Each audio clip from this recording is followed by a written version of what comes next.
আসন্ন জাতীয় সংসদ নির্বাচনে বাংলাদেশ জামাত ইসলামের নেতৃত্বাধীন 10 দলীয় জোটের চট্টগ্রামে জাতীয় নাগরিক পার্টি এনসিপির একমাত্র প্রার্থী হিসেবে মনোনীত হয়েছেন মোহাম্মদ জুবাইরুল হাসান আরিফ। তিনি চট্টগ্রাম ৮ চাঁদগাঁও বোয়ালখালী আসন থেকে শাপলাকলী প্রতীকে নির্বাচনী প্রতিদ্বন্দ্বিতায় অংশ নিচ্ছেন।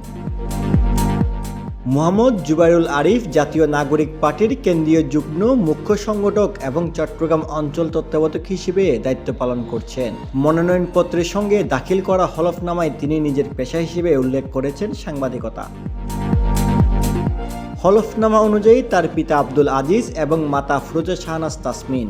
বর্তমানে তিনি চট্টগ্রাম নগরীর চাঁদগাঁও আবাসিক এলাকায় বসবাস করছেন। তার গ্রামের বাড়ি সাতকানিয়া উপজেলার সৈয়দাবাদে। দাখিলকৃত তথ্যে দেখা যায় সাংবাদিকতা পেশা থেকে তার বার্ষিক আয় 3,30,000 টাকা। তার নেই কোনো স্থাবর সম্পদ। অস্থাবর সম্পদের মধ্যে নগদ অর্থ হিসেবে রয়েছে 2,76,000 টাকা। তার উপর কোনো নির্ভরশীল নেই এবং অন্য কোনো খাত থেকেও তার আয় নেই। পাশাপাশি তার কোনো ঋণ বা দেনা নেই বলেও উল্লেখ করা হয়েছে হলফনামায়। এছাড়া হলফনামায় তিনি উল্লেখ করেছেন তার বিরুদ্ধে বর্তমানে কোনো ফৌজদারি মামলা নেই এবং অতীতেও তিনি কোনো মামলায় অভিযুক্ত হননি। ডেস্ক নিউজ, দক্ষিণ পূর্ব, চট্টগ্রাম।